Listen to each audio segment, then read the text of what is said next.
Sa isang bansang puno ng ingay ng politika at kontrobersya, sino ang nagsasabi ng totoo? Sino ang nasa panig ng bayan? Welcome to Bayang Pinas, ang news channel na hindi takot maglatag ng katotohanan. Dito, pinag-uusapan natin ang mga isyong may kinalaman sa kinabukasan mo, politika, pamahalaan, at ang tunay na kalagayan ng ating bansa. Hindi kami bayad, hindi kami bulag. Sa Bayang Pinas, ang boses ng mamamayan ang tunay na headline. Kaya kung sawang-sawa ka na sa mga baluktot na impormasyon at scripted na kwento, dito ka na. Dito sa Bayang Pinas, tayo ang bantay at boses ng bayan. Kung gusto mong manatiling mulat at informed, don't forget to like, share, and most importantly, subscribe dahil sa panahon ngayon, ang kaalaman ay kapangyarihan. Ito ang Bayang Pinas, balitang totoo, pusong makabayan para sa sambayanang Pilipino. Tara na't alamin ang tunay na balita. 975, pwede na yun bago matapos tong buwan na to. Ayun na nga, rekta ho tayo dito sa naging sagutan ha. Netong si Mayor Benjamin Magalong at netong si Richard Gomez. Sabi ko kasi nitong si Richard Gomez, why is this mayor making so much noise? Kasi kailangan eh. Alam mo kung ako congressman, nag-iingay ng ganyan itong si Mayor Benjamin Magalong, mananahimik ako. Sa totoo lang. Sasabihin ko ganun. Sige, Mayor, lahatin mo na kami para talagang maglabasan. Kasi minsan, di ba, ika nga kailangan mong guluhin ng lungga, kalampagin ng lungga para maglabasan yung mga siraulo, ika nga. Wag na kayo, Representative Richard, wag na ho kayong mag-ingay. Wag na ho kayong kumontra. Dahil hindi lang ho si Mayor Benjamin Magalong ang bumabanat dyan sa mga congressman na ika nga ay mga magnanakaw dyan sa House of Representatives. At naniniwala naman ako na hindi isa dyan itong si Congressman Richard Gomez. Ngayon, ang atin ho dito mga kababayan, hindi naman institusyon ang pinoprotektahan mo dyan, Representative Richard Gomez. Para sa akin para sa akin, kasi kung pinoprotektahan mo ang institusyon, mananahimik ka. Hindi ka na magsasalita. Wala ka na maraming cheche-boreche. Magchichir ka pa behind the scene para dito kay Magalong. Bakit? Kasi siya lang ang merong lakas ng loob na i-call out yung mga magnanakaw mong kasama dyan sa House of Representatives. Tayo, yung institusyon na rin-respeto natin. Yung mandatong ibinigay sa kanila ng saligang batas, rin-respeto natin.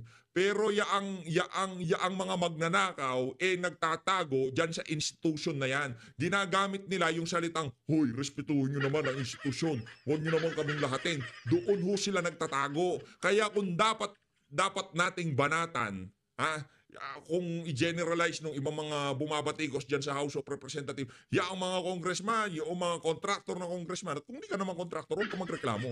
Huwag ka nang aalma dahil magmumukha ka lang aso ni Tambay. Ito ang banat niya. Nagpatutsyada si Leyte na naman, 4th District Representative Richard Gomez, sa di niya pinangalan ng alkaldeng inaakusahan ng korupsyon ang mga kongresista. Hindi naman lahat. Kontratistang kongresista. Ikayo talaga, oo.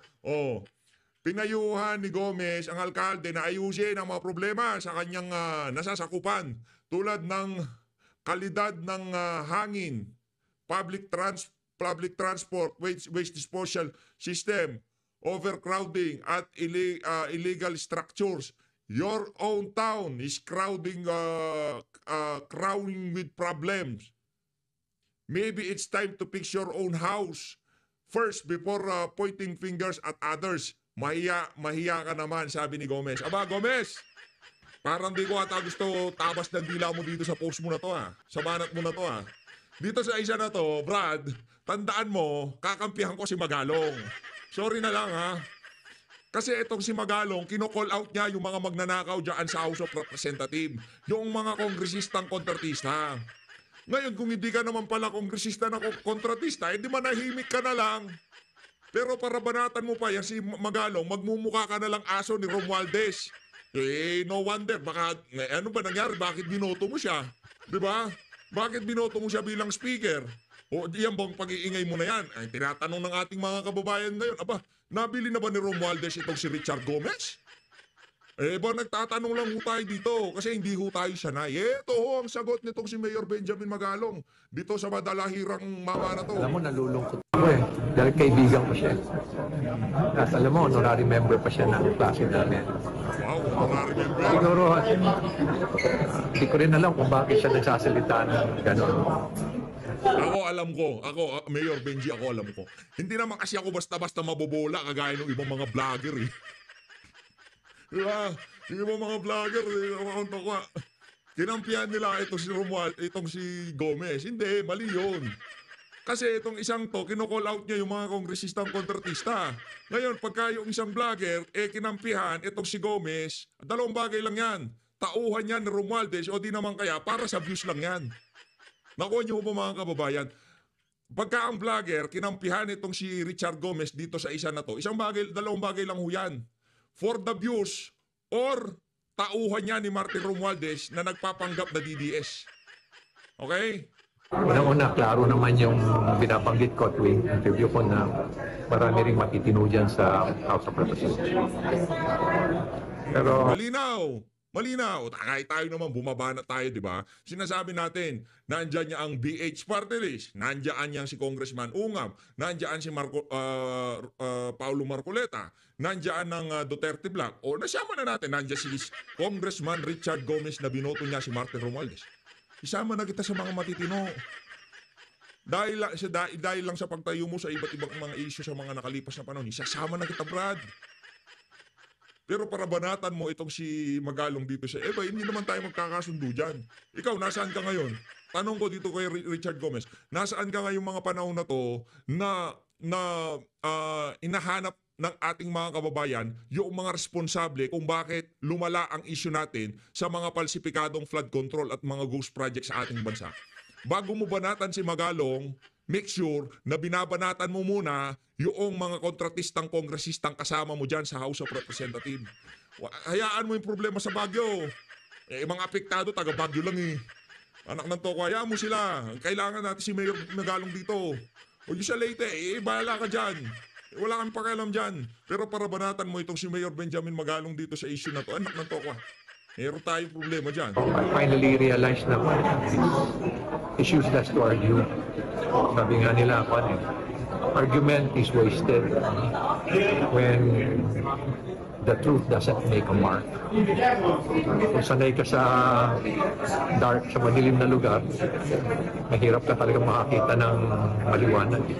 Hindi, pagka sanay ka sa Mayor Benji, pagka sanay ka sa madilim, pagka pinlashlightan ka, di ba? Binugahan ka ng flashlight, masisilaw ka. Magagalit ka, ano mo yan? Diba pag natutulog ka, di ba? Biglang sisindihan yung ilaw. O kaya bubuksan yung kurtina, magagalit ka. Kasi galing ka, nakapikit ka, biglang mabubuksan yung mata mo. Hirap, di ba? Yan ang nangyayari sa mga congressman dyan sa House of Representatives. Maulang galang, Congressman Representative Gomez, ha? Ang kakampi kay Gomez dito, 2 tao lang. Tauhan ni Martin Romualdez na nagpapanggap na DDS or para sa views lang talaga. Napakasimple lang kaho kasi kung talagang titingnan nyo at kung para sa bayan kayo, alam nyo kung saan kayo tatayo dito sa mga issue na to. Kayo naman, oo. Binoto ba nitong si Magalong si Martin Romualdez? Hindi niya naman binoto, di ba? O sino ang mas kakampihan nyo sa dalawa? O natural, no? Magalong tayo dyan. Kaya ako na lang. Ay, sa tingin ko siguro, baka ako yung tinutukoy. Kaya nakakalungkot lang. Pero hindi ba po kayo nagkakausap? Si Mayor Benji lang kasi ang maingay na mayor. Diretso na yun eh. Huwag na tayong maglokohan dito. Kung may lumalapit na po ba sa kanila tungkol sa issue na to? Magkaibigan kami. Sabi ko nga sa'yo, honorary member pa namin. Mayor, ayaw mo ba akong isama sa, ayaw niyo ba akong i-adapt? Adapt mo ako, Mayor, sa class niyo. Gawin niyo akong honorary. Hindi, joke lang. Joke lang. Ayun naman, binibiro ko lang tong si Mayor Magalong.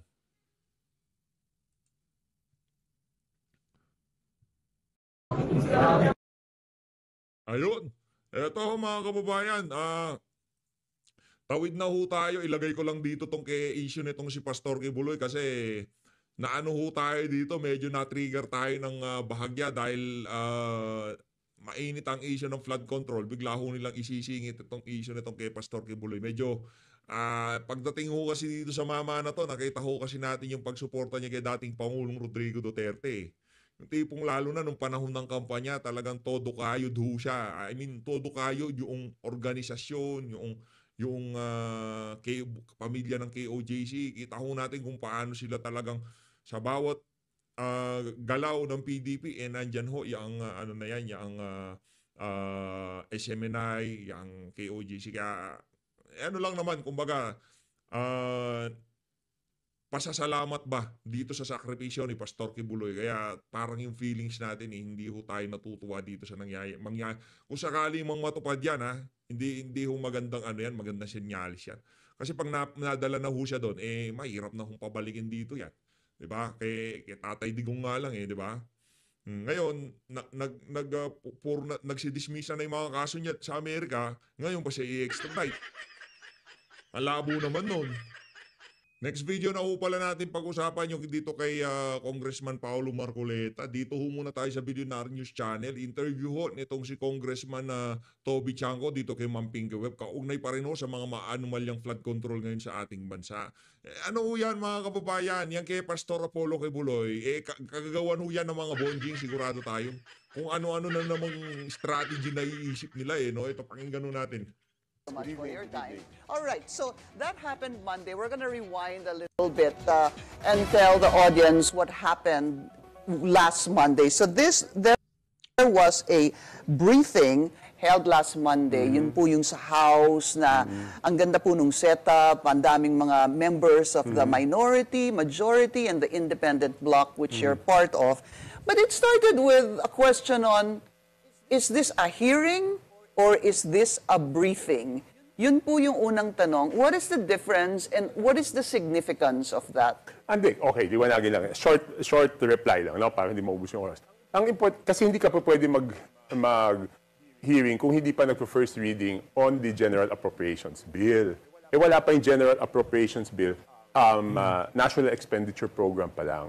So hindi talaga siya pwedeng maging hearing hanggat walang first reading. Kasi di ba, all bills must pass through first reading.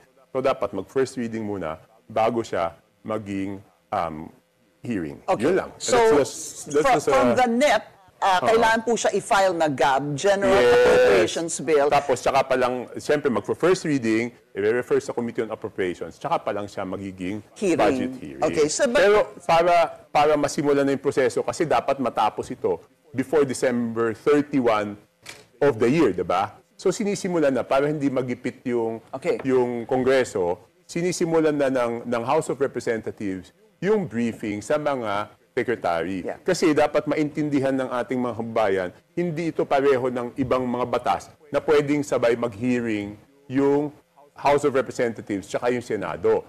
Pag hindi namin pa na ipapasa sa House of Representatives yung General Appropriations Bill, hindi naman makakasimula yung Senado sa kanilang hearing. Pwede lang sila mag-briefing. Tama. So, what happens actually is, while you're deliberating on this, nagkakaroon din po ng mga briefing ang Senado. Hindi ho ba? Yes. They have those... yes. Pero hindi masisimulan yung Correct. hearing hanggat hindi namin maipasa. So, once ready na yung NEP, kasi yun ang mauna yung National Expenditure Program, once ready na, sinisimulan na ng House of Representatives yung proseso. Okay. So, yun yung maiksing sagot doon. Nagkaroon kasi ng konting problema doon nung Monday nung pinanood ko. So, yun pong ibig sabihin na it was explained by the chairperson of the Appropriations Committee, si Congresswoman Mika Swansing. Okay. And then after... Kasi sayang naman yung oras, di ba, hawak na namin yung NEP. Bakit papadaanin pa yung 1 linggo na sayang naman?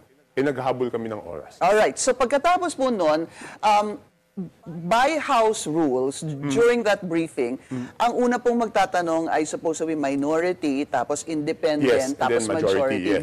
Based on the House rules, dito po na kayo tumayo bilang miyembro ng independent bloc. Correct, no? Yes. And then, you were asking for a report of the... You wanted a signed report of the small committee during the 2025 budget. Okay, yes, balikan natin bakit gano'n, no? Kasi di ba, balik natin, di ba Pinky, sabi ko, ang budget nagsisimula muna sa House of Representatives. Kailangan ipasa ng House of Representatives bago ipapasa ng Senado. At kung ano yung hindi pareho doon sa House of Representatives tsaka sa Senado, kaya nagkakaroon ng BICAM. Di ba? Tapos, ang sinasabi ng tao, dapat transparent yung BICAM. Di ba? So, yung BICAM, may report yan eh. Hindi nga siya televised, hindi siya naka-livestream, pero may bicameral conference committee report yan. Pinipirmahan ng lahat ng BICAM members. Sino ba ang BICAM members? Hindi ko na alam eh. Basta equal yan eh. Kung 11 sa... House? Hindi ko sure. Hindi ko sure. Huwag ko lang sagutin. Basta kung ilan sa House, yun ang ano. Okay. Okay. So, yun yung sa... Di ba pinipintasan natin hindi transparent yun, di ba? Pero yun, may committee report. Yung small committee doon sa Kongreso na pinayagan... Well, hold on. Okay. Don't say... let's be clear. When Small you mean committee sa Congreso, House. your Sa house. Okay. Small committee sa House na nag-amenda bago ipasa yung House General Appropriations Bill. The GAB. Dapat may committee report din yan. Di ba? Kasi doon mo makikita sa committee report ano yung ahensyang binawasan at ano yung ahensyang dinagdagan ng pondo, di ba? Doon mo makikita yon. Okay. So, tsaka doon sa Section 39 of our rules, lahat ng committee dapat may report. So, yun lang ang hinihingi ko kasi hindi naman po pwedeng questionin namin yung mga departamento o paano nyo ginastos yung pera nyo noong 2025 kung hindi namin alam paano sila nabawasan at paano sila nadagdagan.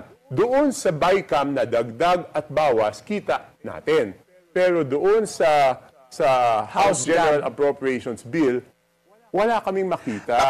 Pakikwento po ulit sa amin, Congressman, yung process dun sa House. Naalala ko during the President's State of the Nation address, you were interviewed, and then noon pa lang sinasabi mo, kailangan tanggalin na yung small committee Yes. na yan. You were saying that. Nung una, sabi mo, first reading, second reading, what was the process? Nung una, and diba, what is the wrong and right process? Nung una, tinututulan ng spokesperson ni Speaker Romualdez yun, di ba? Sabi niya, hindi, dapat si Congressman Tiangco ang mag-propose niyan. Sabi ko, bakit ko kailangan i-propose? Yung small committee is is an amendment of our rules. Doon sa rules namin, Section 56 and Section 57, Section 56 sinasabi na pagkatapos ng period of, ganito, House General Appropriations Bill, magkakaroon ng first reading, then magkakaroon ng hearings, okay?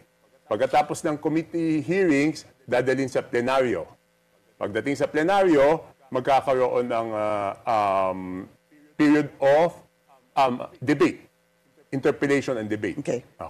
Pagkatapos isa na yung period of interpellation and debate, siyempre nagdebate yung mga congressman, makikita ng committee na mayroong mga amyenda na dapat. Ito lahat ng batas, di ba? Amyenda na dapat. So magpropose yung committee ng committee amendments. Okay. Pagkatapos noon, sasabi yung period of committee amendments, pupunta kami doon sa period ng individual amendments. Wow, okay. Okay? Pagkatapos ng period of individual amendments, ipapasa on second reading. Naka-record yan kung ano yung mga amendments na tinanggap, ano yung amendments na hindi tinanggap. Okay, so kayo po yan yung normal bill. Kayo po sanay na sanay dyan. Ulitin ko lang, sometimes it's a lot to digest. So first reading, tama Yes. po. Tapos magkaka-hearing after the Yes. first reading. Pagkatapos ng kanilang hearing, dadali na po yan sa plenary. Plenary, okay. Pagdating sa plenary, magdedebate po doon yung pag marami mga congressman, minsan naman hindi masyadong madami, nagkakaroon ng amendments. On Hindi, tatapusin muna. Pag lahat nakapagtanong na, isasaray yung period of debate. Okay. Pagkatapos Close isaray yung list. period of debate, pupunta sa period of committee amendments. Na-realize ng committee na tama itong sinabi ni Congressman. So ito, i-amyendahan natin. Okay. Isasara ngayon yung period of committee amendments. Tapos, yung congressman, pwede siyang tumayo. Sabihin niya, dapat ito amyendahan natin sa batas na to. Sasabihin naman ng sponsor kung tatanggapin o hindi at pagbobotohan sa plenaryo kung tinanggap o hindi. Mahaba-haba din pala. Yes, yun, yes, ano? yes. Okay. Tapos, di naka-record yun kung ano yung mga amyenda. Tapos, aprubahan on second reading. Alright. Yan yung lahat ng bills. Okay. Ang nangyayari doon hanggang doon sa 2025 budget is that instead na lahat ng individual amendments ay ipapasok bago aprobahan on second reading, Right. i-approve muna namin on second reading, tapos yung small committee ng 4 na tao, may kapangyarihan sila na palitan kung ano yung in-approve namin on second reading. So the small committee comes in after the second. For the budget only. So balik na tayo sa budget. Ang nangyayari sa budget, after the second hearing, tama ho ba? Second reading. Sorry. First reading, tapos second reading, tapos biglang papasok si small committee. Binigyan kasi namin ng kapangyarihan, bago i-approve on second reading, binigyan ng kapangyarihan yung small committee na tanggapin yung individual amendments at baguhin. Parang binigyan sila ng blanket authority. And that was wrong. Tama. Pero hindi lang ito nagsimula sa 2025. Pero ang natatandaan ko, yung 4 na lang ang natira doon sa small committee, 2025 lang yan. Dati malaki ng konti yung small committee. And baka sasabihin ng So naging smaller committee noong 2025. So baka, at ang chairman nga ng small committee is si Congressman Saldico. Yes. So baka sabihin ng ibang tao, bakit ngayon ko lang question? Hindi, you can check my congressional records, you can check the archives. 2022 HGAB, in the year 2011, I questioned the process. 2014 HGAB, in the year 2013, I questioned the process. 2015 HGAB, in the year 2014, I questioned the process also. So you've Tapos been... napagod na ako, huminto na ako kasi independent lang ako, matatalo lang naman ako sa botohan. Kaya lang naman ako nagkaroon ng pag-asa ngayon. Kasi it's the first time na presidente ang nagsasabi, baguhin niyo yung proseso ng budget. So sa budget, first reading, tapos second reading, tapos nagkaroon ng small committee. Yes. Ngayon, tatanggalin na po si small committee. Yes, I mean that is the good thing that came out of it. Okay. No? Kasi lumalabas sobrang makapangyarihan si small committee. Hindi lang sobrang makapangyarihan, hindi nga transparent, wala nga records diba? Ibig sabihin, the small committee, it appears to us, outsiders, is that they can do whatever they want dun sa small committee. Yes. Hence, dahil nangyari yan last year, ito yung hinihingi nyo, yung minutes, o yung sino, anong nangyari diba after second reading? May sinabi si Senator Ping na napaka-importante, yun ang tinutukoy ko dito. Sino yung proponent? Okay, we're gonna go to that though, para lang sequential tayo. So, you want a copy of you want all members of Congress to be furnished a copy of the amendments made, tama ba, by the small committee during the budget deliberations for during the budget process, but after the second reading. After the second reading. Nung pumasok na si doon sa small third committee. reading, Pinky, wala nang pwedeng baguhin doon. Ang pwede mong baguhin doon, period, comma, wrong spelling, wrong spelling. Numero, wala na. Wala ka na pwedeng baguhin doon. Okay. So, parang kasado na siya pagkatapos ng small committee. Wala ka na magagawa, That's what diba? it appears. So, do you have a copy? Wala. So, ibig sabihin, wala. So, okay, since wala, isa lang pupuntahan natin dito. Si Congressman Saldico na lang ang pwede magpaliwanag kung ano yung nangyari doon sa small committee noong 2025. Pero 4 po sila, hindi ho ba, sabi mo? Tama. Pero ibig sabihin, dalian na natin. Di ba? Yung chairman, imposibleng hindi niya alam. Di ba? Unless meron iba doon sa 3 pang membro na magbo-volunteer na sila magsasabi. So who were the other 3?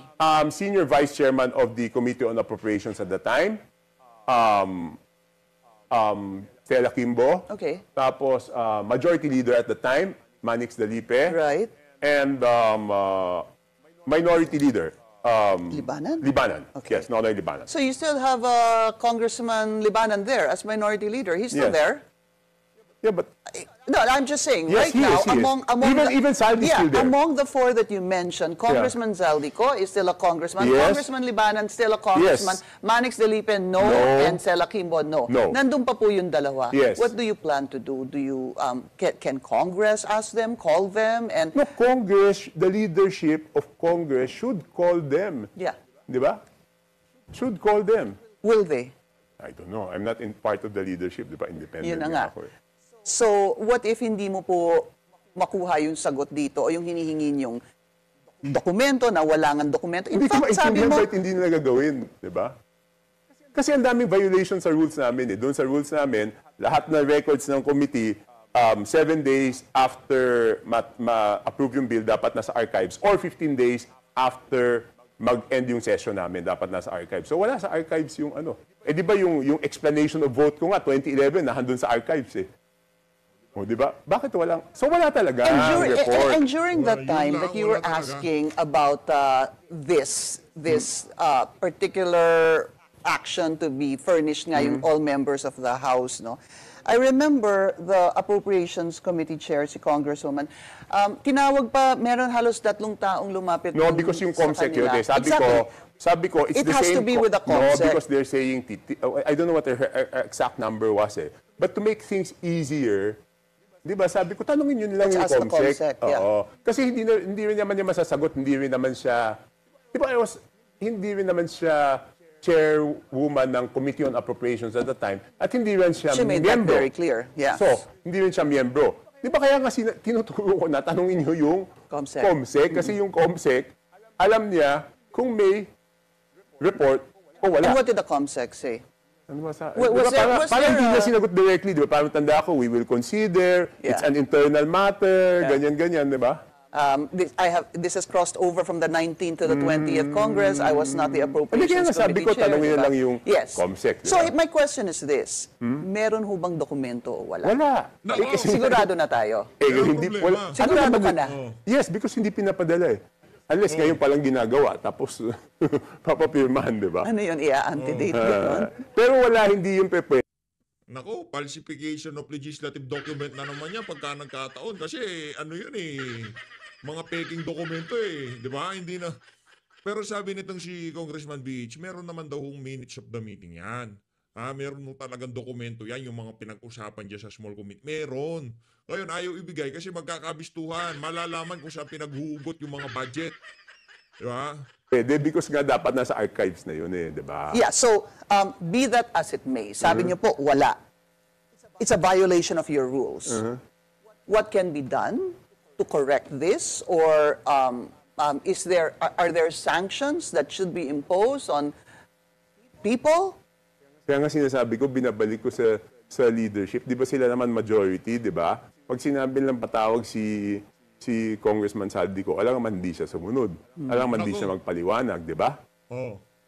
So, patawag na lang nila para tapos na. Okay. O yan. Explain to us the importance of this document, Congressman. Ito Hindi, po- kasi doon nakikita, di ba, hindi naman lahat, liwanagin natin, may mga amendments, hindi naman porket sinabing amendments, masama. Okay. Number 1 yan. Kasi may mga amenda na talagang dapat gawin. Number 2, doon sa speech ng presidente sa SONA, anong sabi niya? Initiative and errata. Errata for the boys. And the initiative, errata for the boys SOP. Di ba? Yung initiative, tsaka yung errata, Congress ang nakakagawa niyan. Yung initiative kasi, that's the word they use for amendments eh. It's either House initiative, ibig sabihin, House ang nag-introduce ng amendment, o sinasabi minsan, institutional initiative o department initiative, ibig sabihin yung inisyatibo ay galing doon sa department Departamento. or Senate initiative, no? Yung errata naman, it's a word used doon sa wag na, mamaya, kung may time pa tayo kasi magugulo masyado. Anyway, importante muna is, hindi ka kasi makakapagdagdag doon sa isang bagay kung hindi ka magbabawas muna sa isang bagay. Kasi yung budget, hindi mo siya pwedeng Fixed lakihan. siya. Fix siya. Kung Fixed. Fix yan. 100 piso yan. Ngayon, kung magdadagdag ka ng budget, Kaya natututo ho tayo dito, di ba? Kung ano yung nasa NIP, fix yan. Hindi pwedeng lakihan yan, hindi pwedeng, kung ano yung nandyan, yun na yun. Kaya palang ginagawa ho nito mga walang yung congressman na to, hugot dito, salpak dito, kuha dito, lagay dito. Ganon may, kung 10 piso budget, 10 piso lang. Hindi natin pwedeng palakihin yan kasi nga, ngayon nga, meron tayong budget ngayon papalapit na 2026, kulang pa, mangungutang pa tayo. Kaya hindi ko talaga nila pwedeng palakihan. Kung magkano yung proposed budget, yun lang, doon lang sila maglalaro. O kuha tayo dito, salpak natin dito, tapal natin dito, tapyasan natin dito, lagay natin dito. Yun ang mangyayari dyan. Kaya ganun kahalaga yung small committee para magkaalaman kung saan pinagkukuhan itong si Saldico, yung mga pondo-pondo na yan. for example, yung flood control o yung DPWH, dinagdagan.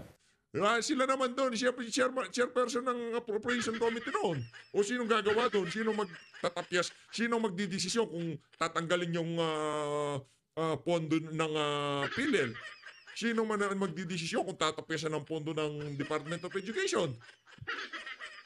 Di ba? APRO yun eh. Trabaho niya yun eh. Ngayon, habang hindi siya sumasagot, ang nasa utak ng ating mga kababayan, kay saldi ko lahat yan. Di ba? Sumagot na ho kayo para matapos na to problema na to. Yan lang naman eh. Kung saan yung pinagdadala usapan, pati kay Pastor Kibuloy, dinala niyo na. Saan sila nagbawas? At sino, ito pinakamahalaga, sino ang nag-propose nung amendment? Yun ang sinasabi ni Senator Ping na proponent. Siya si proponent. Siya si proponent. Kaya napakahalaga.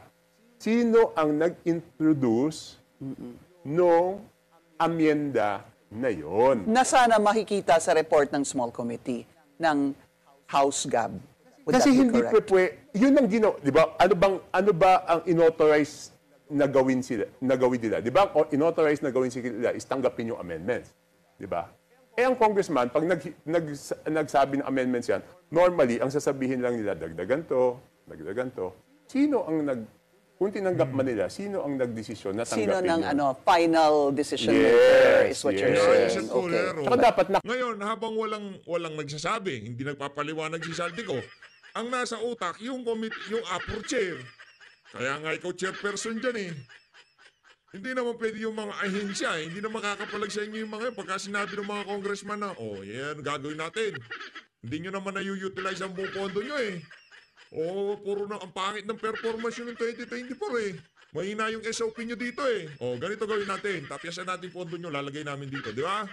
Yun ang papasok sa utak ng mga kababayan natin. Kaya dapat, Saldico, magpaliwanag ka na.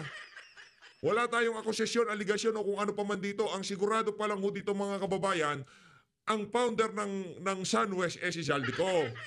Isa sa pinakamalaking flood control contractor sa nakalipas na 3 taon, yang SunWest Inc. na yan.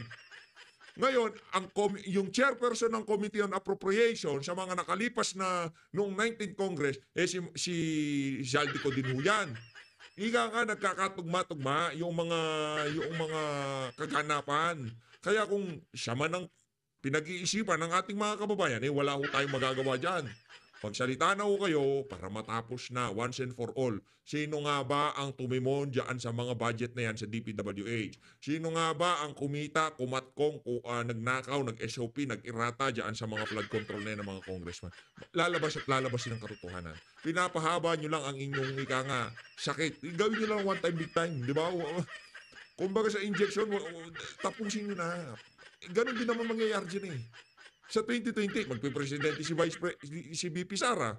Presidente siya. Ipapatawag ka din sa Saldico. Anong gagawin mo? Ang pangalan ito? Yung sa Comelec dati, si Andres, kalimutan ko Comelec, Andres Bautista. Pupunta ka sa ibang bansa, di ka na babalik sa Pilipinas. Ganun na. Tapusin na natin to once and for all. Labas nyo ang report, small committee report. Pagpaliwanagin yung dating Committee on APRO mula noong 19th Congress para matapos usapan. Habang kasing ganyan yan, hindi. Kayo rin, bahala kayo. Sinasabi, advice lang naman to, di ba? Nakaminuta yon, di ba? Yeah, pero dapat may minutes. Meron bang ganun, sa totoo lang, na pag meron ng private meeting or small meeting o lumipat na sa ibang kwarto, may minutes ba talaga yon? That's Ano yun eh? Committee yun, di ba? Yeah. Doon nga sa rules namin, committee dapat may report. Okay? So how do you actually move forward? That's a good question, di ba? Point that you're making. Okay. Sinong proponent or sino yung humingi nag-introduce ng amendments? Sino ang nag-approve? So now my question is, how will you find out who did this? Congressman Saldico would know. Yes, I know. But will the majority, ang tanong po dito, gagawin ho ba nila yon? Tatawagin ho ba nila si Congressman Saldico? Di ba sabi nila gusto nila transparent, di ba? Cornerstone, sabi ni Speaker Martin. Yun, di ba? Transparent. Di patawag nila para patunayan na transparent, di ba? Okay. First of all, hindi naman talaga dapat umabot Is sa there ganito any other way to find out? Wala Wala. Kasi there was a way to find out kung may committee report o kung may minutes. Kahit nga yung minutes, hindi nga pinadala sa akin. Nako. Ibig sabihin, wala. Wala pa ba? Kung tingnan ko na minutes. Wala pa rin ba? Minutes na nga lang eh. Di na report eh. Kung nakaligtaan nilang gumawa ng report, yung minutes na lang. Di ba, nakita nyo ho pag kami nagsasalita, merong isang linya dyan, sumusulat-sulat silang ganon. Kumbaga yung minutes ng, kunyari, hearing, isinusulat nila lahat. Lahat ng binibigkas na salita doon. Kaya nga linalagay nila, for the record. Gusto kong mailagay sa record. Ganon. Strike on the record. Meron silang ganon. Kasi pagka hindi nila ginawa yun, malalagay sa record na Senado yun. At yung record na yun, lifetime na yun, hindi na mawawala yun. Kaya pinapa-strike nila yung portion na nagmura sila, kung ano pa man. Kasi recorded lahat yun. Naka-record sa audio, sa pagka-type, o yun sa mismong video. Nandun ho lahat yun. Ngayon, yung small committee na yan, meron din ho silang ganon. Di ba? Yung kunyari, yung mga ambassador, o dalawa yan, magmi-meeting yan. Meron din yung record yan. Kahit privado, merong minutes of the meeting dyan. Kasi pagka merong pinag-usapan na hindi sumunod yung kabilang kampo, teka lang, nag-agree tayong parehas. Ito yung pinag-usapan natin nung muling meeting natin. Di ba? Ganun ho yun mga kababayan. Pero dito, dahil usapin pera, napaka-secretive nila. Walang minutes of the meeting. Kung meron, bakit wala pang naibibigay? Yung small committee report, nasaan na? Ito ko. Pwede bang meron? Gusto lang itago sa inyo? Ayaw makita sa inyo? Ayoko maghula. Ibig sabihin, mas masama yun kung meron, tapos ayaw lang pakita, di ba? Anong sabi ni Comsec? I mean, let's leave him out. Alam mo, yung mga tao doon, nagkatrabaho lang yun. Kung ano na utos sa kanila, di ba? Yun lang gagawin nila. Alright, kawawa naman yung mga yun. Pati sila, napag-utusan lang. Okay, we're gonna... Ayun, napag-utusan lang. Ayun na nga mga kababayan. Dito na ho natatapusin ang ating reaction video. Saludo. Pagod na tong si Congressman Toby Chanco dahil kaliwat kanan ng engagement niya ngayong araw na to. Senado siya kanina. Ngayon naman siya sa on point. Bukas kaya. Pambira, tuloy-tuloy ang ika nga balagbag ngayong mga panahon na to. As always, maraming salamat po sa pag-support sa PH Update. Mag-ingat po kayo lahat.